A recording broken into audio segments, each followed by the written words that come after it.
iwacu ukaza mu myaka gatanu tugafise kandi abona mu masengesho tuza mw'ijoro kandi abandi jabo barakora ko batayimenyeye mugabo abandi bo muri Kongo mbayo n'amaguru batoya abasuri neza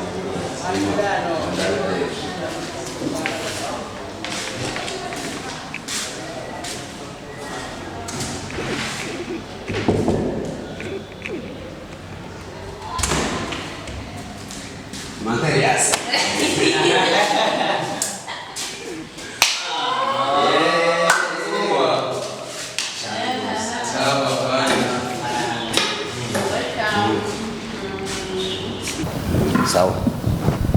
Shalom shalom once again bakunzi ba Ndufacom TV muraho meze bien twe ni fresh ni akubwa zitatu amahoro amagara meza amanoti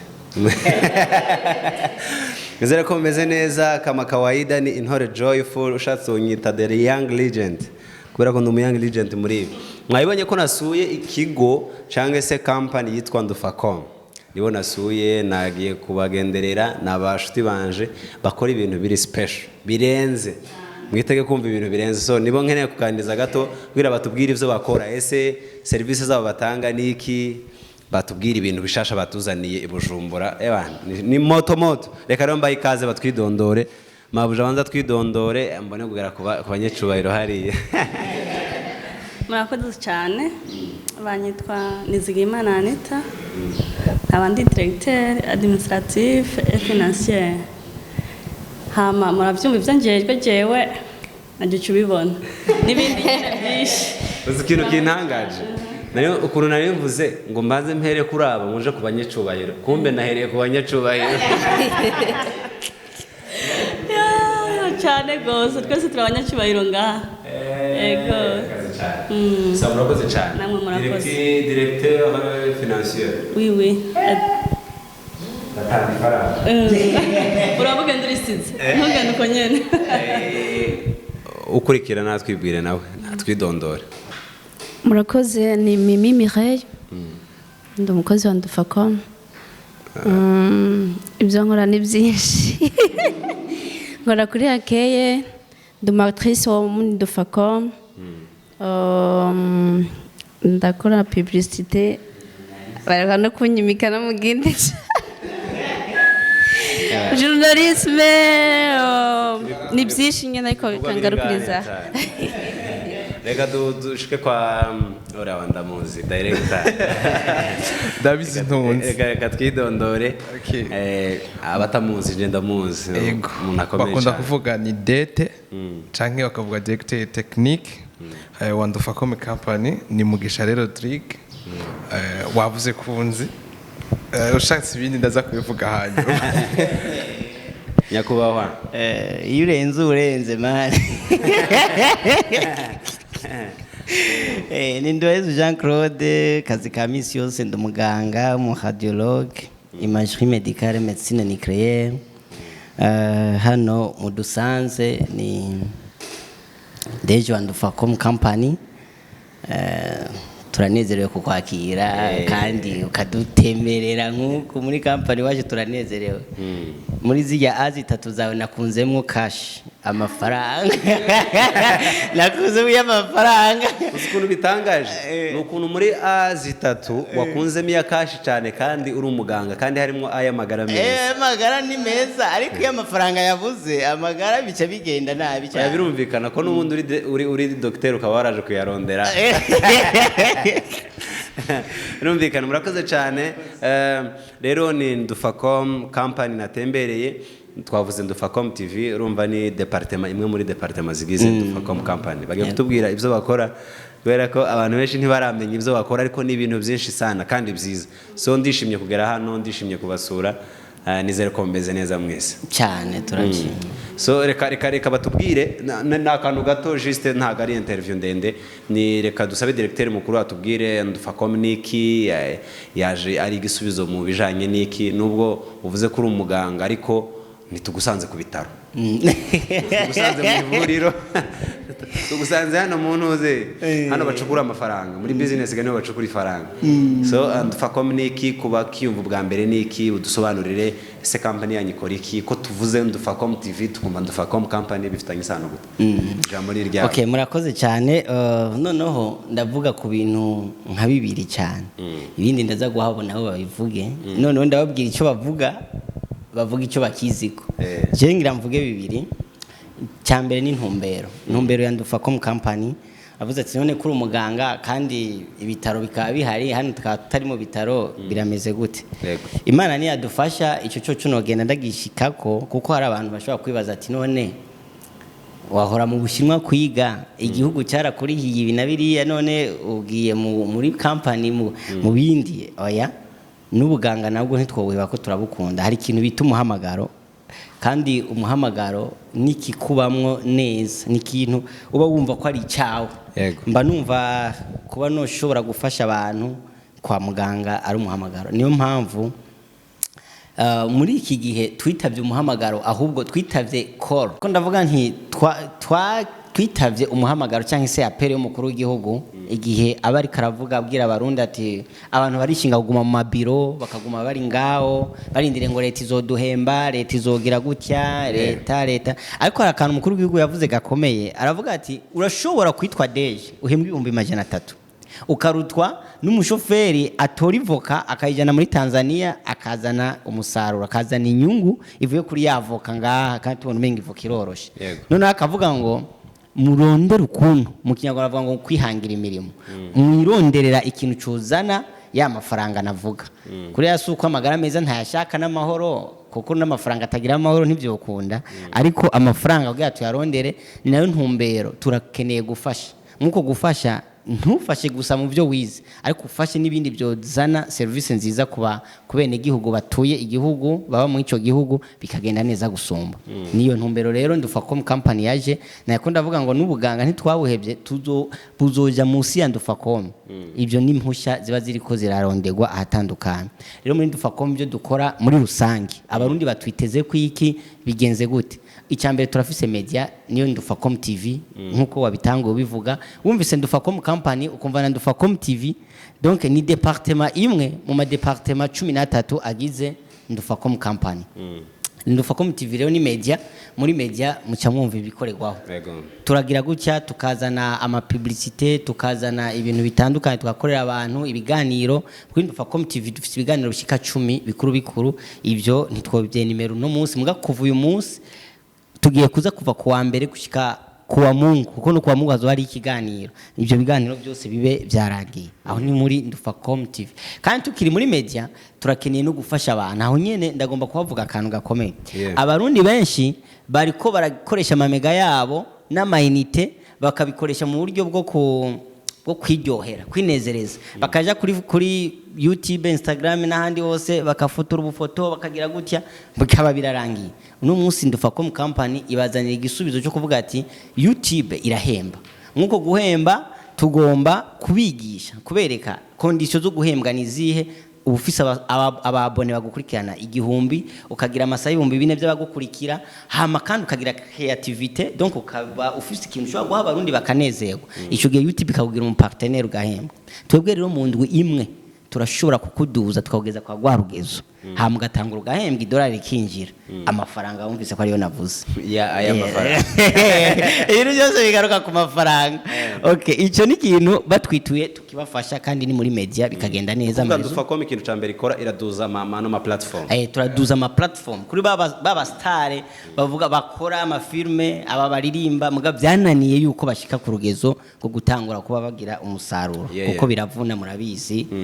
abahanzi benshi birabavuna ico ni cyambere ikigira kabiri tukora turafise imprimerie ku rwego rwo hejuru mvuze ku rwego rwo hejuru mani birenze ku rwego rwo hejuru ni ibintu biba birenze tuba tuvuze ukugira guyamva ariho abavuga ngo afise imprimerie bashoboye gufotora gusa bakongera bagasohora akapapuro oya twebwe tugira bya bindi by'ama banderole tukagira ama roll up ama pull up urumva ni ibintu biba bigeze ko ku rugezo rwo hejuru aya ma autocola usanga mu mabanki n'ibindi byose bitandukanye ibyo bita ama skitlet donc ukazana ibi by'ama carte de visite ama badge ama banderole ibintu byiza serigraphie tukandika ku mipira ufise umushiri wawe ugashaka ubufoto nyene buba bijyanishije urabibona n'umwana n'umupeti wo muyera twese tukandika ko tukashiraho abantu bakaba baranezerewe cyane iyo ni imprimerie ya Ndufacom umuntu ashaka ko mushira ko nimero z'urupango abamwumuzi mushira inomero tugashira ati twebwe inomero z'urupango ni mu Nyakabiga cyane ni mu cyara inomero zingahe amugenda reba bakavuga ati adresse yose twayibonye okay ico ni icya gatatu nico bita production donc tuvisa producer babimenyereye ni bya bindi tuvuga tuti zana izo ndirimbo tuzikore kandi ubu nyene twatanguye dufise amazina agiye kujya habona abantu bavutse mu 90 basanga abantu baririmba ubu batanguye kuza kugira partenariat na Ndufacom kugira ngo ibagire ama clip video meza na location meza nuvuga mukora production ya video producing ama videos tukaproducing ama montage ama design n'ibindi bitandukanye ico cya gatatu ncendagira ko ni cya kane cy'ama ceremony iyo dufise TV tukagira ama production muca mwumva ko n'ama kamera meza abahari no kuvuga ngo amamanza shatugira ko tukafasha abantu amadote ama mariage abafise ubukwe bose bariko baratwumvira bagane Ndufacom ama anniversaire amadote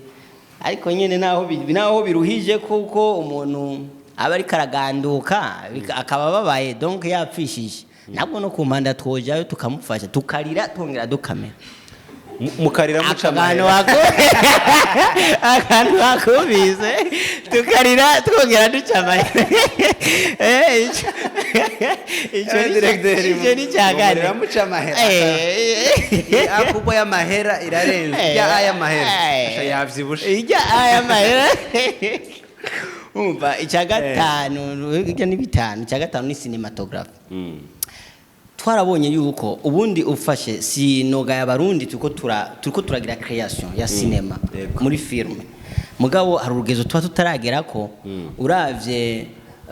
kwaya manovela ama television novela urakama film kuna bakoze karaba izibindi bihugu bitandukanye abanyamerika n'abandi ziya twagiye tumubona za Jackie Chan n'izindi twakuze tubona turabona kuko hari akantu kagihaze tugomba gushigikira ntituje gupinza tuje gushigikira abandi kuko akenshi abantu baba bibaza ngo muje gupingana baje kwigira ibi oya tuje gufasha abandi abakuru bacu aho badutanguriye muri cinema noneho dufashe aba directeur b'amafilm baze tuba dufise abahinga bashobora kuberekera ibyo boshobora gukosora canke bakabashikira hahandi bageze ariko kandi n'ubutagira ivyuma hari abantu baba bafise creation muri bo bakumva bafise impano yo gukina ariko babuze uko babisohora nta vyuma bagira ntaki turafise igisata cha cinema kandi iki gisata natwe nyene ntitwojya kubwira abantu ibintu natwe tudakora niyo mpamvu itariki imwe z'ukwezi kw'icumi hazosohoka igisasu cha season yitwa Ibenga series abantu bakabaza ati Ibenga sinzi ko gitahura ndavyumva Ibenga nyene kuri uri mu ruzi ahantu kure nyene uburiyo udashobora kuvayo ariko nyene bazobimenya ibyo ko bibigenda bazomenya ivyiryo benga bazoritahura abakinyi bamenyerewe n'abatabimenyerewe bose bari hamwe babihurije hamwe bakaraba donc ko iseri zo imeze aho ni muri cinema donc ibintu ni nk'ivyo bimeze neza igihe gatandatu turakora publicity zazindi tuvuze publicity tuvuze ko umuntu individuel ashobora kuza tukamukorera publicity y'ibyo akora hari abantu bafise ibintu bakora babuze uko bitazwe kandi rero nawo ukora byiza bitazwe nyene biba bitazwe ariko uwo bizwi bibi baragenda ko bizwi nyene nibabyita kubaka izina baze tubafashe kubaka izina yaba ama company yaba umuntu buri muntu hari ikindwe cyangwa ngeze ku 18 nabwo nabyenemeye nabi turafise igisata cha informatique muri informatique rero turashobora kwigisha abantu vuba tuzobaha tarifa y'amafaranga biba bikenewe ariko kandi turakora n'amalogiciel niyo bintu hari abantu bafite amakampani birirwa bavuga ngo batwivye byagenze gutya bakwiba gute kandi wategezwa kuba ufise logiciel ituma ikintu cyose cyagiye mu indani nawe ukibonera uri deje cyangwa uri davu kabona ibyinjiye kabona umukiriya yaje n'ibyo mufasha abahinga baba bahari donc muri informatique ni naho tuca dukora bya bintu tukacreate ama site web ama channel atandukanye donc tukafasha abantu ama monetisation kuko biriya twavuze byo kuduza imbuga habakeneye ikindi cya monetisation tukamonetiza ibintu bya kinyamwuga byiza bikaba bimeze neza ni muri informatique turakora ibintu bita ama consultance ni ukutwa dufise abahinga batandukanye hano muri company tugira abavoka babandi hari umuntu yatubwiye ngo hari umuntu bakunda kuburana cyane sinzi intara bavamo akavuga ngo banyivye inkoko akavuga ngo naho banyivye inkoko muri murantegura yanka ndayigurishe murani inkoko yanjye kajya nakagaye rero mena abo bantu turabafasha dufise abavuka ngaha muri gisata abantu muri consultance dufise abahinga batandukanye bigisha entrepreneuria bagisha ibi bitandukanye nizo informatique ziba zirimo uburimyi n'ubworozi santé publique abahinga muri consultance nyene baratwitura ikindi novuga nk'icumi ni icongereza ni ikintu gikomeye dufise abarundi benshi bamaze ama license n'ibindi bari ngako ko dukoresha ikirimi cy'igifaransa ururimi rw'igifaransa cyane muri administration basohoka hanze gato muri yase bagakama bikanka kabisa ruwaje kungati twagiye muri Ethiopia ngiye guserukira igihugu ibyo bavuga byose sinumve na kimwe nkaguma ngira ngo yes donc yarazi yes muga yavuye ataduserukiye ati na mahera tuzoguha ati yes twebwe rero ngaha tuba tugomba gufasha abantu bamenye kukivuga neza tugenda ku marevo hariho revo ya mbere revo ya kabiri n'iya gatatu tugatanga certificat tukagira traduction donc bya bindi tukabihindura bivanye na page tukagira interpretation donc hari nk'umuzungu yaje hari nko mwishengero mu kanisa kanaka ndufa ko muyisavira guha umuhinga ashobora ku interpreta neza bikagenda neza ikindi cya 11 rero cyo ndagihagarara ko cyane ni ikintu bita aba artiste mvuze aba artiste bari bwoko bwinshi ariko ngira mvuge naba bacapa ku bintu ku mpome kabona ngaho sebinet iranditse bari abahinga tubafise ukabona aha bagucapiye hari ishengero rya katolika ari mu ngagara ryo kuba polisi kuri messe de policier bacafye papa Jean Paul II kuko nya eglise yitwa bayitiriye ngo umwiranda Saint Jean Paul II papa yaheruka baragucapira papa ukibaza ngo bamufotoye rero noneho naho dufotora dufise n'abacapa nk'ifoto mufite abafotoresha iminwe abantu bakoresha kamera bakoresha iminwe bagafotora n'amaparete tukaba tuyafise abo tubafise bose amapano limine yamubona mu gisagara aba yaka mwijoro ivyo nyene tuba tubikora neza bikagenda neza dufise igisata ca 12 ni gisata importation na exportation abadandaza benshi bibagora gushika mu Bushinwa ariko twebwe ko yariyo twize turahabashikira bivanye na connaissance tukabazana ibidandazwa byabo neza n'amafaranga tukabereka ukuntu bayarungika byoroshe bitabavunye ico naco kirakomeye kandi naco turagikora turafurunisa ibintu bitandukanye ama materiel de bureau kijya kintu umuntu akeneye ko kimushikira n'ingoga Ndufacom ibihari kandi tunagusaba ngo déplacement ngo byitore turabigushikanira aho ukeneye everywhere you go yes everywhere you go icyanyuma everywhere you are murashikaye everywhere you are mwe muramushikira sasa naho ndi deje sije nigisha icyongereza ba mfiza abahinga babyigisha oya navuze obede sinari everywhere you go aho ugenda cyangwa hari hose uri umva Ndufacom waruvuze ati turagushikira dufise na yes kubera ko dufise nakivugo gakomeye kavuga ngo nkurikira umurikire follow me and be enlightened akora kazi akanyuma rero mpereje kora ahubwo sinzi ukuntu mutarahama akazi wewe usanzwe uronga agatanguye noneho icyo ngira mperezeko si cyo guca amafaranga naho nakubwiye ko dukunda amafaranga turayakunda biriya byose navuze nibyo guca amafaranga icyo ndangirije ko cyari gikomeye ariko cyo nicyo gusohora amafaranga nukuvuga ngo kuko turaba Kristo kiriya twatangwe biriya birangiye duca dutanga icyo twokwita ikigira 10 cy'ibyo twakoreye tukajya kubifashisha aboro abameze nabi bamwe batagira shingwe na rugero, imfubyi, abapfakazi, abari mu bitaro cyangwa se abari mu bafunzwe. Donc bamwe batagira ikibageraho. Dufite igisata bita igisata cya Ndufacom support cyangwa help, donc gufasha bari abantu batagira ikibashikako, nico bita bifatanye na evangelization. Turangije kubikora tuvuga ubutumwa bikagenda neza. Ibyo nabyo bica muri Holy Mountain of Christ Ministry. Iyo ni ministere iri muri Ndufacom Company. Noneho rero ni urazi kare nahoze ndakubwira ya mahame mvugira indi mbere navuze rimwe abavuzi habe rimwe navuze abiri yadusubiriremo kanayiba ngomba mvuga irya kabiri rero kubera ko muvuze ico cyo gufasha rimwe mu mahame agufasha gutera imbere mu byo ukora ni ugutanga bikwiye buri uko wakiriye. Gutanga bikwiye buri uko wakiriye, guha Imana bishitse buri uko uronse. Ako twarakamaze ugashiramo numva ako twaramaze ugashira uratuma ndabivuga byose ntacyo reka duhe bati ama merci beaucoup. Arakoze kubivuga byose nari nzi ko agenda aravuga ariko yabivuze byose neza cyane. Courage bizogenda neza kandi iri nitangira. Numvise wewe ubishakamba ko umukuru w'igihugu uratangura none ivyo uvuze numvishe domaine zose zirimo hamwe n'Imana bagwe nakazi muri ministry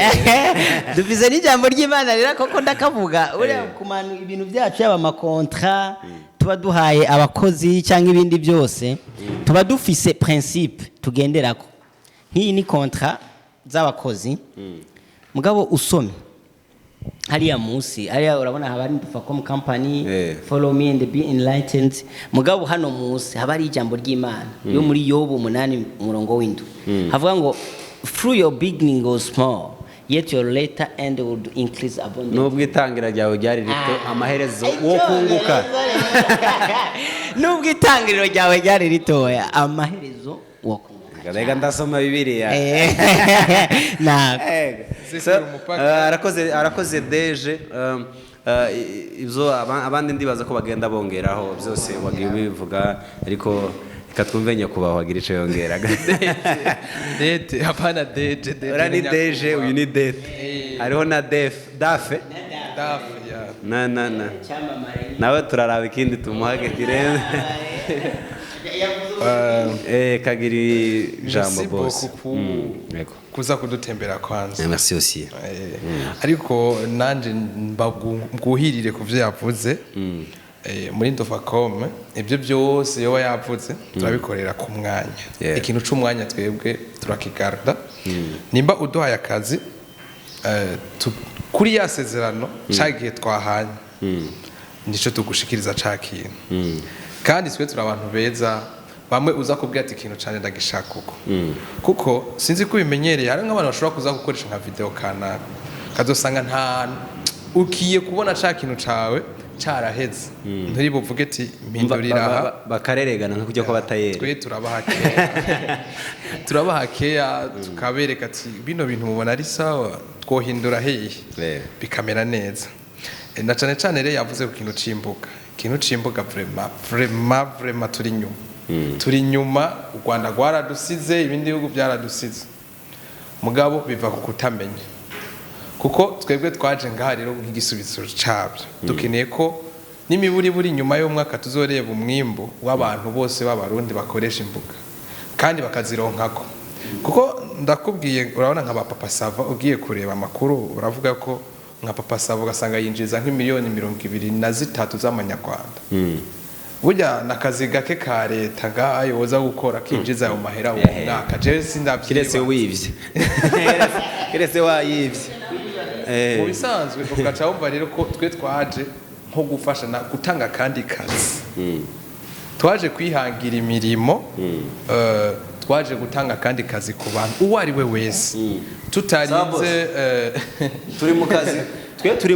turi mu biro twakoreye interview mu biro abantu guma binjira basohoka ni nomo mu bisanzwe rero twe twaje kongereza akazi natwe tugatange kuko twebwe ntiduha akazi rero umuntu umwe urya ngo yarize canke yaragize ko musanzwe mubizi ku bintu by'imbuga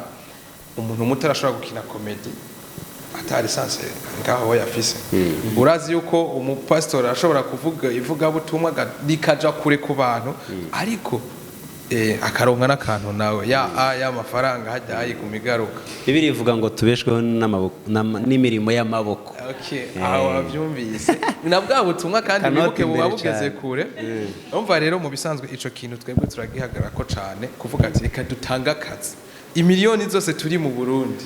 tuzobone yuko umuntu wese agize ko na president ndibuka vraiment yakuba yaravuze yuko telefone sizoguma gusa tugira ngo aro telefone haya zirafisa kandi kazi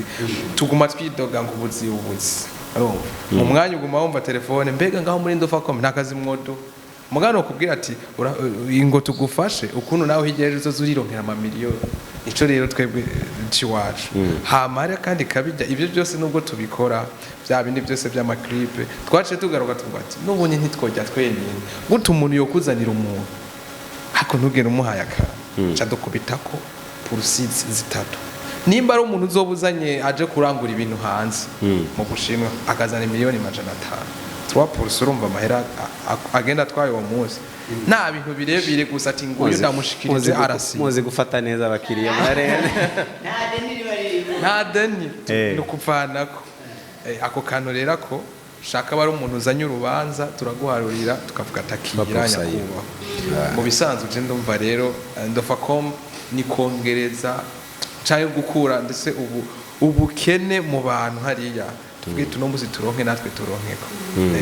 kandi twebwe vraiment turabantu beza niko no bivuga twunzura ubumwe twe twiyitwa umuryango ego abantu bose nibaza kutuvisita barahawe kazi imirimo yabo abyose kubijanye byose n'ikintu bita ubuhinga nimba ari film ashaka gukoresha nimba ari umuzika ashaka gukoresha ahose turahari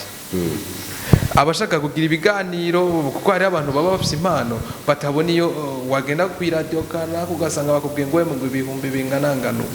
vraiment twebwe ico twihaye no kuduza umuntu na televiziyo sinzi ko mwarebye twakibonye ahantu hari ashiramo insere handitse studio ya televiziyo bisigura ko urashobora kuba ufise ikiganiro cyawe ukavuga ati je nashaka gutanga ikiganiro ariko simboni yonje muri Ndufacom ico rero turagikora abantu baba bashaka impanuro kuvyerekeye filime kuko filime dushaka nazo tuzishire ku rwego kuko urabona amafilime vraiment ari ayo tutamenya burya birabaje gukina filime umuntu ari mu Kayanza ntayimenye kamenya bajya abantu bo mu isite kaja muri repondere kera twara duhamagara hanze ku mayinite cyo mu muzungeza ngo ugacukupa washize y'igihumbi ngo bayashize muri repondere aho ngabaheze mutanavuganye ari filime zirira muri repondere urumva rero mu bisanzwe ubu ico twe dukora turafasha vraiment ibintu by'impanuro kuko twese ntitwikwije kuko filime nyinshi uno musizi ko zirakino ni zazindi tigenda shoboye ukumva umenga mugabo hajya jewe nje nkavuga ati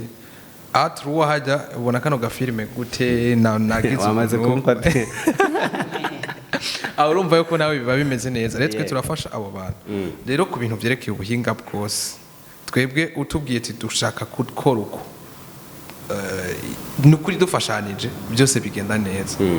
rero nibaze yuko nta kintu na kimwe twe muri Ndufacom twasigaje habe ku bintu byerekeye ama impression ikintu bita impression cyose imbari imipira amabanderole ibiki byose ibintu byose bijanye no kwimprima aho ni sawa hamutsi bagenda bajya abantu bicira ngaho kwibarabara secretariat public irimo kuko kwandika turabizi